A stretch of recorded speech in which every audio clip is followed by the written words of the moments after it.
Hey guys, in this video we're going to look at the pronoun she. She is a pronoun just like me, you, she, etc., but it refers back to the subject, and because of this it doesn't have a definite number or gender. That depends on what the subject is. By the way, the subject is the thing that does the verb. And it's only used for third person. Anything other than me, you, and we is third person. First, we've got some examples using pronouns. Mi vidas min, I see myself. Vi vidas vin, you see yourself. Ni vidas nin, we see ourselves. These are the three pronouns I mentioned earlier that are not third person. This is why she is not used. Li vidas sin, he sees himself. She vidas sin, she sees herself. Gi vidas sin, it sees itself. Ili vidas sin, they see themselves. Oni vidas sin, one sees oneself. These last five are third person.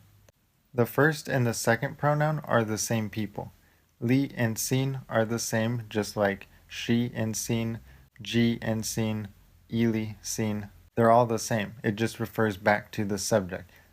It basically works like a mirror. There are not two different things. There's just one thing acting upon itself.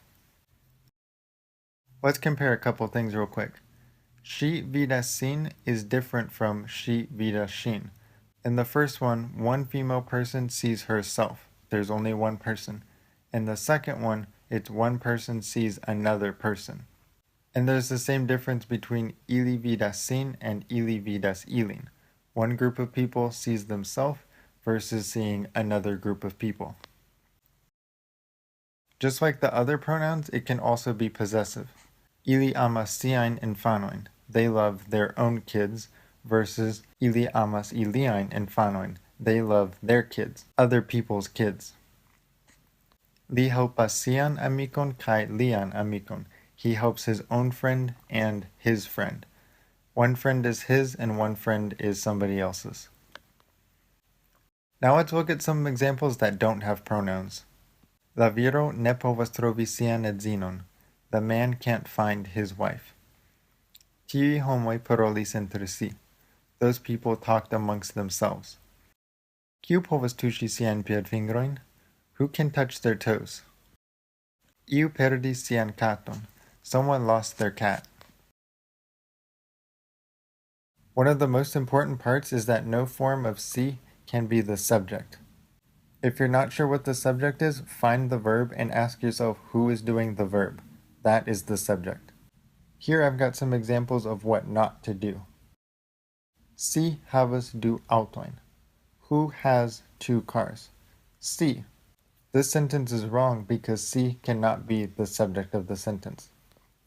Ŝi kaj siaj fratoj promenas matene. Her and her brothers walk in the morning. Who walks in the morning? Ŝi kaj siaj fratoj.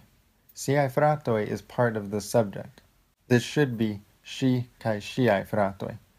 Or you could say ŝi promenas kun siaj fratoj. But then you would ask who walks with their brothers in the morning, and you would just say she. Semantically, the two sentences are almost the same, but grammatically they're not. Sia edzino estis ofendita de liaj vortoj. His wife was offended by his words. Who was offended? Sia edzino. You should say lia edzino. I just wanted to show you guys some wrong ones because these kinds of mistakes are really easy to make, so hopefully now that I've pointed them out and how to fix them, you'll be more aware of them. Exactly where each clause begins and ends isn't that important as long as you know who is doing each of the verbs. She saw that the dog played with its ball. Ŝi vidis ke la hundo ludis per sia pilko or per ĝia pilko. You can figure out which one it is really easily if you pick apart the sentence. We're not really concerned about the first part, so we're just going to skip that. La hundo ludis. Who played? The dog played. Whatever does the action is the subject, so the dog is the subject.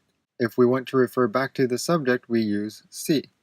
So here you would use sia pilko. Ŝi vidis ke la hundo ludis per sia pilko. If you said ĝia pilko instead, that would refer to something else, not the dog. They didn't allow him to bathe himself here. Ili ne permesis al li bani sin chitia or bani lin chitia. If you find who is doing the verb bani, then you find out who the subject is. Ili ne permesis al li bani. So he is the one that's bathing. If he is the one that is doing the verb bani, he is the subject. So to refer back to the subject, you use sin. Ili ne permesis al li bani sin chitia. If you use lin instead, then it would refer to somebody else. So instead of taking a bath, he's giving a bath to somebody else. The woman knows she's beautiful. La virino scias que si estas bella or que she estas bella. Again, if you separate the sentence, it'll be really easy. Si estas bella. Who is beautiful? Si. Si is not allowed to be the subject, so this doesn't really make sense. She estas bella. Who is beautiful? She. Well, that makes sense. La virino scias que she estas bella.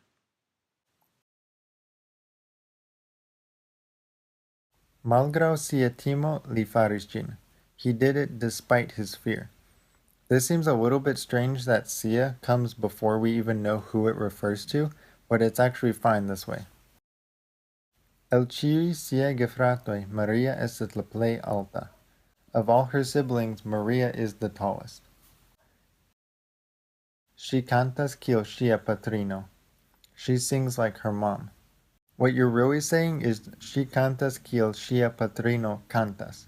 If you did say sia patrino cantas, then sia would be the subject. Duŝi sin ĉiutage estas bona kutimo. Showering every day is a good habit. I know this video had a lot of information, so I'm just going to go back and hit the main points real quick. Si refers back to the subject, but it cannot be the subject or part of the subject, and it's only used for third person. If you can keep those 3 things in mind, then you'll be fine. I hope this video was helpful and worth the trouble of redoing, but let me know. Thank you guys for watching. Jeez.